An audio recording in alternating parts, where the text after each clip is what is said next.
अस्सलामुअलैकुम, hi and hello and sports pulse में आप सबको खुशामदीद कहती हूँ। कैसे हैं आप सब जनाब, और लाइफ गुजर रही है कैसी? आप लोगों की लाइफ अच्छी गुजर रही होगी, यकीनन हमारी दुआएं और बेस्ट विशेस आपके साथ हैं।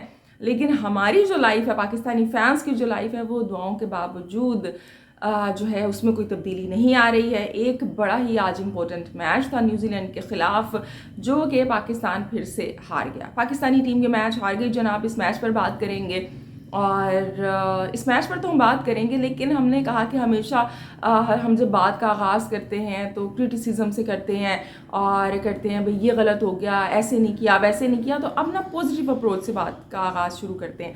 तो एंड सबसे पहले तो आपको ये बताना पड़ेगा कि आज के मैच में पॉजिटिव अप्रोच आप ढूंढेंगी कहाँ से? नहीं भाई, हम जो पॉजिटिव अप्रोच है वो ढूंढ के लेके आए हैं। उस पॉजिटिव अप्रोच से हम बात का आगाज़ करेंगे कि अच्छा क्या रहा जनाब आज के दिन।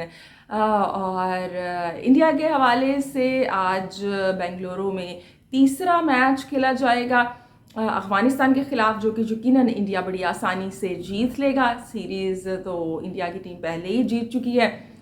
सो बेस्ट ऑफ लक है जनाब इंडियन टीम को। और इसके अलावा जब हम इंडिया की बात करते हैं और ख़ास तौर पे इंडिया की टेस्ट टीम की बात करते हैं, सो इंडिया के जब हम जो टेस्ट के पास्ट में बड़े अच्छे एक इंटेग्रल पार्ट रहा इंडिया की टीम का, और इंडिया की टीम के लिए बड़ा अहम किरदार अदा इन्होंने किया है, वो है जनाब अजिंक्य रहाणे का, कि जिनके नाम को अब टीम में शामिल ना करने पर इंग्लैंड के ख़िलाफ़ टेस्ट सीरीज़ में कुछ लोगों को हैरानगी भी है, कुछ लोगों को नाउमीदी भी है।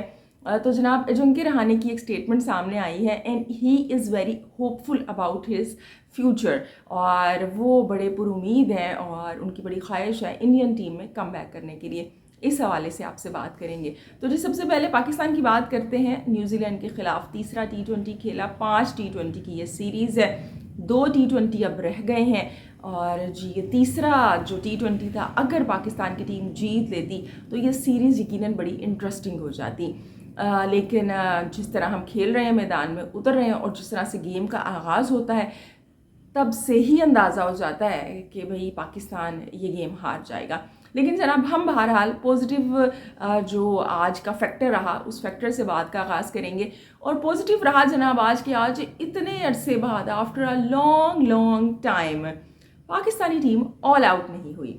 बिल्कुल जी, आज पाकिस्तानी टीम ने पूरे ओवर्स खेले, पूरे 20 ओवर्स खेले, वरना चाहे टेस्ट चाहे ODI या अब T20, कहानी यही थी कि टीम ऑल आउट हो जाती थी। और टेस्ट में तो मैंने जैसे पहले भी कहा था कि सिडनी को अगर हम निकाल दें तो 40 ओवर्स भी नहीं खेले जा रहे थे हमसे। ODI वर्ल्ड कप में भी यही कहानी रही हमारी, और अब T20 में भी वही था कि पूरी टीम आउट हो रही थी, ऑल आउट हो रहे थे, हम 20 ओवर भी नहीं खेले जा रहे थे। तो आज finally after a long time जनाब पूरे 20 ओवर खेले, जो कि एक अच्छा फैक्टर है। लेकिन इस अच्छे फैक्टर के अलावा और कोई अच्छा फैक्टर दूर तक ढूंढने से मुझे तो दिखाई नहीं दे रहा, और आपको भी यकीनन नहीं दिखाई दे रहा होगा, क्योंकि नतीजा कुछ चेंज नहीं आया। एक तो होता है ना, हार जाते हैं आप, लेकिन हम उसी पैटर्न से हार रहे हैं। जो आपके पैटर्न है वो चेंज नहीं हो पा रहे हैं। आप अगर देखिए, पहला जो T20 था उसमें 226 रन मेरे ख्याल से न्यूजीलैंड ने बनाए थे, तो आप 46 रन से हार गए थे। उसके बाद जब न्यूजीलैंड 200 क्रॉस नहीं कर सकी, न्यूजीलैंड की टीम, आई थिंक 194 या 195 उन्होंने बनाए थे इसी तरह, तो जनाब हम 21 रन से हार गए थे। यानी उनका वो जो टारगेट कम था तो हम कम मार्जिन से हार गए थे। आज उन्होंने फिर 200 क्रॉस किया with the help of Finn Allen, तो हम फिर जनाब जब 224 बनाए, सो अगेन हम 45 रन से हार गए हैं। सो पैटर्न वही है, और बॉलिंग हमारी उसी तरह से पिट रही है। फैसले भी हम गलत हो रहे हैं, लेकिन बार बार हम वही फैसले कर रहे हैं। मैंने बाद में ये जो प्रेस कॉन्फ्रेंस थी पोस्ट मैच, वो भी शाहीन की देखी, और मेरे जहन में ये बड़ा एक क्वेश्चन था कि क्यों भाई, आखिर क्यों जब आपको पता है कि आप बॉलिंग इज़ योर वेपन, आपकी बैटिंग हमेशा से आपका वीक लिंक रही है, तो आप बार बार क्यों अपनी बैटिंग को आगे कर रहे हैं और हारने के बावजूद आगे कर रहे हैं? लाइक आप उन पर इतना बड़ा प्रेशर डाल देते हैं कि भाई आओ, हमने कंसीव कर लिए रन, अब आप इनको जो है चेज़ करो। पाकिस्तान की टीम चेजिंग के अंदर कभी भी अच्छी नहीं रही है। तो शाहीन शाह अफरीदी ने कहा भाई कि हम इसलिए, और मज़े की बात यह है कि तीनों दफ़ा टॉस आप जीत गए हैं और फिर आप सामने वाली टीम को इनवाइट कर रहे हैं, और जबकि आपको पता है कि उनके बैटर्स जो है वो मार रहे हैं आपको, और आपकी जो बॉलिंग है वो बिल्कुल भी स्टैंड अप नहीं हो पा रही है। तो जी शाहीन शाह अफरीदी ने उसका जो फाइनली ये एक हमें जवाब मिला, और जवाब उन्होंने ये दिया कि जो हम निकाल रहे हैं हिस्ट्री इन ग्राउंड्स की, जो इंटरनेशनल मैचेस जहाँ पे हम खेल रहे हैं या जो डोमेस्टिक मैचेस वहाँ पे खेले गए, वहाँ पे टॉस जीत कर पहले बॉलिंग करना अच्छा रहता है, चेस के अंदर आसानी होती है और जो टीम है वो जीत जाती है। सो यहाँ पे शाहीन शाह अफरीदी को, क्योंकि यकीनन ये शाहीन शाह अफरीदी का अकेला फ़ैसला नहीं होगा, जब आपके साथ हफीज़ जैसा प्रोफेसर ट्रैवल कर रहा है तो ऐसा हो ही नहीं हो सकता कि इस तरह के जो डिसीजंस हैं वो कैप्टन खुद करेगा, और वो भी एक नया कैप्टन। तो शाहीन शाह अफरीदी ने कहा भाई कि हम ये सारा निकालते हैं ग्राउंड का, और उससे यही पता चलता है कि भाई आप टॉस जीत के फील्डिंग करेंगे, जो टीम टॉस जीत के फील्डिंग करती है वो जीत जाती है, चेज़ आसान है। लेकिन आपको ये भी तो देखना है ना कि आपकी टीम की क्या कंडीशन है। अगर सामने वाली टीम पास्ट में जीत रही है तो उनकी बैटिंग यकीनन स्ट्रॉन्ग होगी, या वो यकीनन इस तरह से रन नहीं खा रहे होंगे कि जिस तरह से आप रन कंसीव कर रहे हैं, या अगर कर भी रहे होंगे तो उसको अचीव कर लेते होंगे वो। यहाँ पे तो आपकी बैटिंग ही आपका सबसे बड़ा वीक लिंक है। वैसे इस वक्त तो बॉलिंग का भी वही हाल है, लेकिन फिर भी अगर हम पास्ट की बात करें और आपने उन पे इतना बड़ा बर्डन डाला हुआ है और वो उसके अंदर बिल्कुल नाकाम हो रहे हैं, ये वही वाली बात है कि 2 स्टैंडर्ड के बच्चे को आप अगर 4 या 5 स्टैंडर्ड की कोई प्रॉब्लम दे दोगे मैथ्स की, तो वो सॉल्व नहीं कर पाएगा।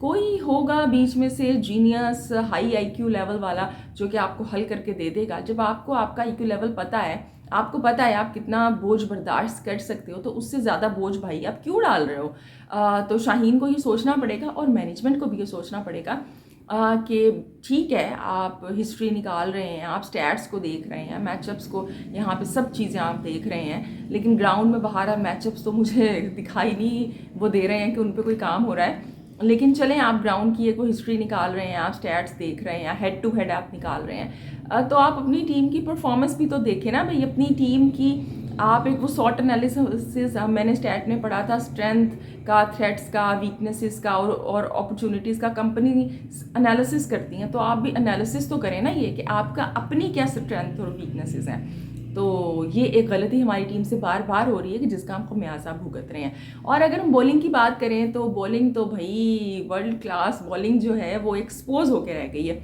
और मज़े की बात तो ये है कि आज जो 3 पेसर्स थे, वैसे तो 4 पेसर्स थे, लेकिन जो 3 पेसर्स थे वो कलंदरी थे, यानी आकिब जावेद के कलंदरी मैदान में उतरे हुए थे, लाहौर कलंदर्स के। शाहीन शाह अफरीदी कैप्टन, हारिस रऊफ, जमान खान, और तीनों के तीनों पिटे हैं। सबसे ज़्यादा तो हारिस रऊफ ने तो पहला ओवर अच्छा किया, 2 रन दिए, एक मेरे ख्याल से विकेट भी उन्होंने ली थी, कॉनवे की आई थिंक। लेकिन उसके बाद उनको 28 रन भी एक ओवर में पड़े, यानी 4 ओवर्स के अंदर, 2 ओवर्स के अंदर तो मेरे ख्याल से 50 रन कंसीव कर लिए उन्होंने। 224 रन जो बनाए हैं न्यूजीलैंड ने, उसमें से 50 रन तो हारिस रऊफ ने 2 ओवर्स में अपने करवा दिए थे। तो ये उनकी बॉलिंग का हाल है। यानी जो फॉर्मेट आपका प्रेफरेबल है, आप टेस्ट को छोड़ रहे हो और इस फॉर्मेट को पिक कर रहे हो कि भाई बर्डन हो जाएगा, मैं कॉन्सेंट्रेट करना चाह रहा हूँ, जो भी वजूहत थी, और उसी के अंदर आप पिट रहे हो, ये होता है जनाब।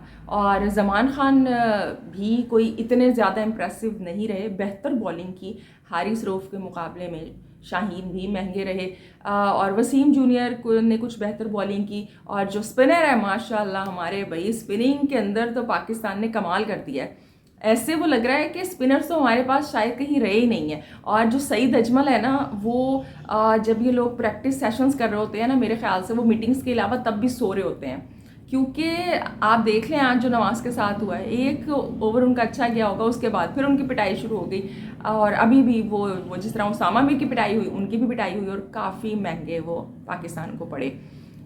तो जी वही हाल है हमारा, वही रोना धोना है बॉलिंग के अंदर भी। और बॉलिंग के बाद जब बैटिंग की बात करते हैं तो बैटिंग के अंदर भी वही कहानी चल रही है कि साइम अयूब फिर से आज जल्दी आउट हो जाते हैं। साइम अयूब को मैं ज़्यादा क्रिटिसाइज़ नहीं करूँगी, ही इज़ यंग, और हमने एक्सपेक्टेशन ज़्यादा उनसे लगा ली है मेरे ख्याल से। उनको मज़ीद अभी एक्सपीरियंस की ज़रूरत है, मज़ीद एक्सपोजर की ज़रूरत है। No doubt he is very talented, but जितना आप डोमेस्टिक क्रिकेट खेलेंगे, जितना आपका एक्सपीरियंस होगा, उतना ही आप जो है वो ग्रूम करेंगे, और उनको अभी ज़्यादा इससे एक्सपीरियंस की ज़रूरत है। ये लग रहा है, चाहे वो जितने मर्ज़ी एनर्जेटिक हैं, चाहे वो जितने मर्ज़ी निडर हैं, लेकिन या जितने मर्ज़ी स्किलफुल हैं, but he needs experience, more experience, तो जो कि वक्त के साथ उन्हें मिलेगा। और जनाब फिर से बाबर आजम रिजवान को पावर प्ले मिला, और पावर प्ले के साथ उन दोनों ने वही किया जो हमेशा करते हैं। यानी आप देखें 225 का आपके सामने टारगेट है, और आप 150 के रन रेट, दोनों मेरे ख्याल से 150 के स्ट्राइक रेट के साथ खेल रहे थे। और बाबर आजम ने अपनी गेम को इम्प्रूव किया है। मुझे ऐसे वो लग रहा है कि वो उन पे प्रेशर है कि भाई मुझे 1 डाउन कर दिया, और वो प्रूव करने की कोशिश कर रहे हैं। अच्छी बैटिंग की उन्होंने, आज तीसरी मेरे ख्याल से बिल्कुल जी कंसेक्टिव हाफ सेंचुरी की है उन्होंने। लेकिन जब आप हार जाते हैं तो वो जो आपकी चाहे हाफ सेंचुरी है या सेंचुरी है वो यूजलेस हो जाती है। लेकिन बाबर आजम की तरफ से एफर्ट दिखाई दे रही है, लेकिन वो उस एफर्ट का क्या करें। कोई फिन एलन की तरह या तो कोई अकेला आए जनाब और वो जिता के चला जाए आपको। यानी अगर हम ऑस्ट्रेलिया की या न्यूजीलैंड की यहाँ पे बैटिंग की बात करें तो 224 रन बनाए हैं, उसमें से 137 रन 220 के स्ट्राइक रेट के साथ तो फिन एलन ने बनाए हैं, और बाकी टीम ने 87 रन बनाए हैं। यानी सिर्फ मॉडर्न डे क्रिकेट के हिसाब से वो खेले हैं। बाकी जो टीम है उसका जो स्ट्राइक रेट है वो भी ऐसा ही था, 4 रन 2 बॉल्स पर 4 रन जो टीम के आज कैप्टन थे सैंटनर, उन्होंने बनाए। लेकिन अब वो तो अब 2 बॉल पे 4 रन बनाए तो 200 का स्ट्राइक रेट हो गया, वो रन आउट हो गए बाद में। लेकिन वाहिद फिन एलन ने बनाए, और जनाब उन्होंने वो जो 2012 में ब्रैंडम मैकलम ने बैस बॉल जो अप्रोच लेके आए न्यूजीलैंड के अंदर, उन्होंने इंग्लैंड के अंदर उन्होंने ये 2012 में जो रिकॉर्ड बनाया था, उनका रिकॉर्ड जनाब मेरे ख्याल से तोड़ दिया है या बराबर कर दिया, तोड़ दिया आई थिंक। और अब वो सबसे ज़्यादा न्यूजीलैंड की जानिब से T20 इंटरनेशनल में रन बनाने वाले खिलाड़ी बन गए। 137 रन जो उन्होंने बनाए, 137 रन की इनिंग जो आज खेली है उसके बाद। और 18 छक्कों में से 16 छक्के जनाब इस शेर जवान ने लगा दिए, और हमारी पूरी टीम ने मिलकर उनसे आधे छक्के लगाए हैं, 8 छक्के। तो वही हारी आपने। अगर मैं पाकिस्तान की बैटिंग की जानिब दोबारा आ जाती हूँ, सो रिजवान और के आउट होने के बाद जब फ़खर जमान आते हैं, मुझे ऐसे वो लगता है फ़खर जमान को ओपन करना चाहिए साइम के साथ, लेकिन उनको ओपन इसलिए नहीं करवाया जा रहा कि वो 4th नंबर पे अपने मिडल ऑर्डर को स्ट्रॉन्ग करना चाह रहे हैं। लेकिन जो आपका मिडल ऑर्डर है वो तो कोलैप्स कर रहा है। आप आज फ़खर को पावर प्ले नहीं मिला, वो आज पावर प्ले के बाद आए तो वो फेल हो गए। और आज़म खान अगेन फेलियर, और इफ्तिखार तो ऐसे रन आउट हुए हैं कि वो विकेट्स के दरमियान में नहीं दौड़ रहे थे, वो ना किसी पार्क में भाग रहे थे वैसे ही कुछ ना, अपनी फिटनेस के लिए या इंजॉय करने के लिए। क्योंकि इतना कैजुअल, आपको पता है कि न्यूजीलैंड आपके सामने है, एक तगड़ी टीम है, और सैंटनर की डायरेक्ट हिट लगी एंड ही गॉट आउट। बाद में आप जितना मर्जी अफसोस कर लें, गुस्सा कर लें, but the damage is done. तो जी जो पाकिस्तान की टीम है, जो बैटिंग है, अगेन कोलैप्स हो गई, फेल हो गई। और प्रेस कॉन्फ्रेंस में सुन रही थी शाहिद अफरीदी की, एक अच्छी बात हम कर लेते हैं मज़ीद, और जो मुझे वो लगी, उन्होंने कहा कि जो बेंच स्ट्रेंथ है उन हम सबको टाइम देंगे, यानी नॉट द टाइम, उनको हम मौका देंगे। सो ही सेड कि जो बगैर आने वाले मैच हैं, ये जो हम बेंच पे हमारे बैठे हुए हैं, इनके ये जो ये लड़के हैं उनको भी हमने चांस देना है, जो कि अच्छी बात है। देखिए आप हार जाएं, इट्स ओके। आगे पाकिस्तान ने 17 T20 इंटरनेशनल खेलने हैं मज़ीद वर्ल्ड कप से पहले, तो आप हार जाएं आप, लेकिन कुछ इंटेंट तो आपकी दिखाई दे, या चले आप हार जाएं तो कुछ मुख्तलिफ करते हुए हार जाएं। आप तो उसी पैटर्न के अंदर हार रहे हैं, या तो आप कहीं ना बहुत बड़ी चेंजिंग्स आपने टीम के अंदर कर ली, बाबर रिजवान को बाहर बिठा दिया, और जी बिल्कुल नई टीम के साथ आप खेल रहे हैं, फिर इस तरीके से आप हार जाएं तो जस्टिफाइबल है। जब आप बड़ी सोच समझ के तब्दीलियां कर रहे हैं, उसके बाद भी आप उसी पैटर्न में हार रहे हैं, तो ये क्वेश्चनेबल है। सो जी आई थिंक अब हो सकता है साहबजादा फरहान या फिर हसीबुल्ला ये हमें खेलते हुए दिखें। आई डोंट थिंक सो कि आज़म खान को मज़ीद चांस मिलेगा, और आज़म खान ने बड़ा नाउम्मीद किया है। यानी कि इसका मतलब है कि वो जो चौके छक्के उन्होंने लगाने हैं वो सिर्फ लीग्स में लगाने हैं, क्योंकि अगेन लीग और इंटरनेशनल गेम 2 मुख्तलिफ सिनेरियोज होते हैं। यानी आपको CPL चाहिए है या BPL चाहिए है वो चौके छक्के लगाने के लिए, या आप मेरे बैकग्राउंड में ये जो आवाज़ें सुन रही हैं आपको सुननी पड़ेंगी माजरत के साथ, बिकॉज जैसे कि आप देख सकते हैं, मैंने पहले भी बताया कि हमारा घर जो है वो मेन रोड पे है, सो ट्रैफिक गुजरती रहती है। आप जितनी मर्जी विंडोज़ क्लोज़ कर लें, सब कुछ कर लें, कुछ ना कुछ नॉइज़ आ ही जाता है। तो जी ये नॉइज़ जिस तरह से हमारे घर में आता है ना, इसी तरह से पाकिस्तानी टीम में भी यकीनन जा रहा होगा। और बाहर का नॉइज़ जब आप हार जाते हैं उस हार के बाद, तो अब करना ये है कि वो जो नॉइज़ है और ये जो शोर आ रहा है आपकी हार के बाद, इसको आप पॉजिटिवली लें और पॉजिटिव इंटेंट के साथ आगे बढ़ें। और जनाब अब बात कर लेते हैं, हम किसकी बात करते हैं, टीम इंडिया की बात करते हैं। टीम इंडिया में अजिंक्य रहाणे की बात करते हैं। अजिंक्य रहाणे और पुजारा दो ऐसे नाम हैं कि जिनकी इंडिया के लिए सर्विसेज हैं और प्रूव किया है इन्होंने ख़ुद को, लेकिन अब इन्हें टेस्ट क्रिकेट मज़ीद नहीं खिलाई जा रही, क्योंकि यकीनन जो इंडियन मैनेजमेंट है उनका एक पैटर्न है कि वो प्लान पे चलते हैं। तो वो अपना प्लान है जनाब, वो उसी पे चल रहे हैं और वो मज़ीद ऑप्शंस को एक्सप्लोर करना चाह रहे हैं। सो ये दोनों टीम से बाहर हैं। अजिंक्य रहाणे से भी इस हवाले से क्वेश्चन हुआ। सो अजिंक्य रहाणे ने कहा, जो कि इस वक्त रणजी ट्रॉफी खेल रहे हैं, मेरे ख्याल से मुंबई की टीम को लीड कर रहे हैं, वो कैप्टन है उसके अंदर, तो ही सेड कि मैं इंडिया की जानिब से खेलना चाहता हूँ और मैं यकीनन कम बैक करूँगा, लेकिन अभी जो मेरा फोकस है वो ये है कि मैं अपनी टीम को दोबारा से रणजी ट्रॉफी का चैम्पियन बनाऊँ। तो बड़ी अच्छी बात है कि वो डोमेस्टिक खेल रहे हैं, जिस फॉर्मेट में वो कम बैक करना चाहते हैं वही फॉर्मेट खेल रहे हैं, और वहाँ पे उस फॉर्मेट से कोई छेड़छाड़ भी नहीं हुई है कि जो हमारे साथ प्रेसिडेंट ट्रॉफी के साथ हो गया कि प्रोफेसर साहब ने आके जो फर्स्ट इनिंग है उसे 80 ओवर का कर दिया कि जाओ भाई। मतलब वो जो एक फ़र्स्ट इनिंग की अहमियत है टेस्ट क्रिकेट के अंदर, जो 4 इनिंग्स होती हैं उन चारों की अहमियत होती है, लेकिन आपने जो पहली इनिंग है उसको ही आपने जब लिमिटेड कर दिया तो यकीनन इम्पैक्टफुल होगी। और देखें वॉल्स वाला आ गया है लेकिन अभी इस वक्त हमने आइसक्रीम नहीं खानी है, और आप लोगों ने भी इस वक्त नहीं खानी है। आप लोगों ने ब्रेकफास्ट नहीं किया तो ब्रेकफास्ट करना है, लंच नहीं किया तो लंच करना है। ये जो आइसक्रीम होती है ना, ये मीठे के तौर पर, डिज़र्ट के तौर पे अच्छी लगती है। तो बहरहाल जनाब जो अजिंक्य रहाणे हैं वो बिल्कुल कम बैक करना चाहते हैं, और अब देखते हैं कि रणजी ट्रॉफ़ी में उनकी परफॉर्मेंस कैसी रहती है, और उसके बाद हमारी बेस्ट विशेज़ हैं उनके लिए कि वो अपनी जो टीम है उसको जो टाइटल है वो रणजी ट्रॉफ़ी का जितवाएं, क्योंकि इंडिया की अच्छी बात यह है कि डोमेस्टिक को रिस्पेक्ट करते हैं, और जब वो डोमेस्टिक को रिस्पेक्ट करते हैं, बार बार उसकी अहमियत अपने प्लेयर्स को बताते हैं, तो वो इस अहमियत को समझते भी हैं, और फिर वो खेल के जब वापस आते हैं तो उनकी गेम में भी दिखाई देता है कि जिसकी एक मिसाल अर्शदीप सिंह है।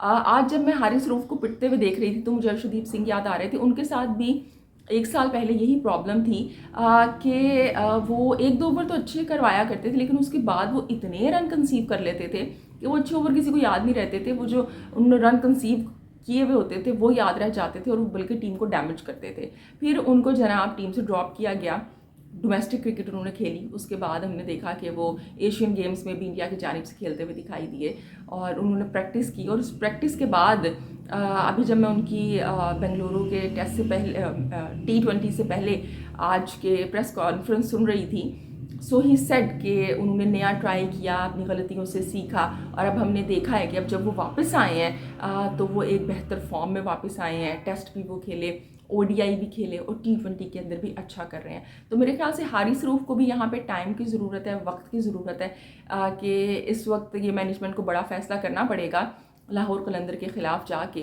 कि वो हारिस रऊफ को कुछ टाइम के लिए ब्रेक दें और वो प्रैक्टिस करें। अब दिल नहीं चाह रहा होगा लेकिन डोमेस्टिक को खेलें और फिर कम बैक करें, वरना ये जो उनका पसंदीदा फॉर्मेट है ना उसमें वो किसी काबिल नहीं रहेंगे।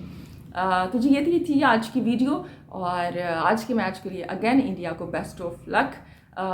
सीरीज़ में यकीनन वो वाइट वॉश के बिल्कुल करीब है, और अब हम आपसे कल मुलाकात करेंगे। अपना ढेर सारा ख्याल रखिएगा, हंसते मुस्कुराते रहिएगा, क्योंकि आप मुस्कुराते हुए बहुत अच्छे लगते हैं, और जो आपका फ़ीडबैक है उससे मुझे ज़रूर आगाह कीजिएगा, क्योंकि आप लोगों का फ़ीडबैक मैटर करता है। अल्लाह के